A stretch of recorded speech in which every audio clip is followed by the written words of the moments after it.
Kasaragod school വിദ്യാർത്ഥിയെ മർദ്ദിച്ച് കർണപുടം തകർത്ത സംഭവത്തിൽ അധ്യാപകനെതിരെ പോലീസ് കേസെടുത്തു.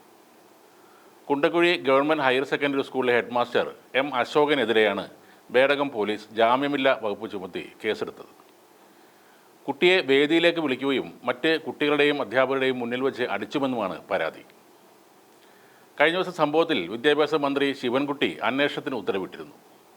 കുട്ടികളെ ഒരു കാരണവശാലും ഉപദ്രവിക്കാൻ പാടില്ലെന്ന് പറഞ്ഞ മന്ത്രി അന്വേഷണത്തിനായി കാസർഗോഡ് വിദ്യാഭ്യാസ ഡെപ്യൂട്ടി ഡയറക്ടർക്ക് ചുമതല നൽകുകയും ചെയ്തിരുന്നു. മർദ്ദനമേറ്റ വിദ്യാർത്ഥിയുടെ അമ്മയുമായി സംസാരിച്ചുവെന്നും ഈ വിഷയം വളരെ ഗൗരവമായി തന്നെയാണ് സർക്കാർ കാണുന്നതെന്നും മന്ത്രി പറഞ്ഞിരുന്നു. സ്കൂളിൽ അസംബ്ലി നടക്കുന്ന സമയത്ത് ഈ വിദ്യാർത്ഥി കാൽകൊണ്ട് ചരൽ നീക്കിയതാണ് അധ്യാപകനെ ദേഷ്യം പിടിപ്പിക്കാൻ കാരണമായത്. അസംബ്ലി പിരിഞ്ഞതിന് തൊട്ടു പിന്നാലെ അധ്യാപകൻ തന്നെ മർദ്ദിക്കുകയായിരുന്നു എന്നാണ് വിദ്യാർത്ഥി പറയുന്നത്. 10ാം ക്ലാസ് വിദ്യാർത്ഥി അഭിനവ് കൃഷ്ണക്കാണ് അധ്യാപകൻ്റെ ക്രൂരമായ മർദ്ദനത്തിൽ പരിക്കേറ്റത്. വിദ്യാർത്ഥിയുടെ മാതാപിതാക്കൾ പോലീസിലും ബാലാവകാശ കമ്മീഷനിലും പരാതി നൽകിയിരുന്നു. പരാതിയെ തുടർന്ന് ഇന്ന് ബാലാവകാശ കമ്മീഷൻ അംഗം ഈ കുട്ടിയുടെ വീട്ടിൽ സന്ദർശനം നടത്തുന്നുമുണ്ട്. അധ്യാപകൻ മർദ്ദിച്ച ശേഷം ഈ വിദ്യാർത്ഥിയുടെ ചെവിക്ക് വേദന അനുഭവപ്പെട്ടതിനെ തുടർന്ന് ബേഡകം താലൂക്ക് ആശുപത്രിയിൽ എത്തിയപ്പോൾ വിദഗ്ധ ചികിത്സ വേണമെന്ന് അവിടുത്തെ ഡോക്ടർമാർ നിർദ്ദേശിച്ചിരുന്നു. അതിനെ തുടർന്ന് കാസർഗോഡ് ഒരു സ്വകാര്യ ആശുപത്രിയിൽ ENT ഡോക്ടറെ കാണുകയും അവിടെ പരിശോധന നടത്തുകയും ചെയ്തു. വലത് ചെവിക്ക് കേൾവി കുറവുണ്ടെന്നും കർണപുടം പൊട്ടിയതായും ആ പരിശോധനയിൽ കണ്ടെത്തിയിരുന്നു. കുട്ടിയെ അടിയന്തര ശസ്ത്രക്രിയയ്ക്ക് വിധേയനാക്കണമെന്നാണ് ഡോക്ടർമാർ പറയുന്നത്. അത്രയ്ക്ക് മാരകമായ അടിയാണ് ഈ അധ്യാപകൻ ഏൽപ്പിച്ചിരിക്കുന്നത്.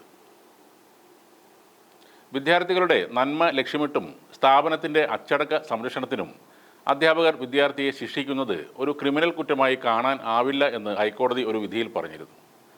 എന്നാൽ പെട്ടെന്നുള്ള പ്രകോപനത്താൽ അല്ലെങ്കിൽ ദേഷ്യത്താൽ കുട്ടിയുടെ ആരോഗ്യത്തെ ബാധിക്കുന്ന തരത്തിൽ മർദ്ദിക്കുന്നത് അധ്യാപകൻ്റെ അവകാശമായി അംഗീകരിക്കാൻ കഴിയില്ലെന്നും കോടതി ചൂണ്ടിക്കാണിച്ചിരുന്നു.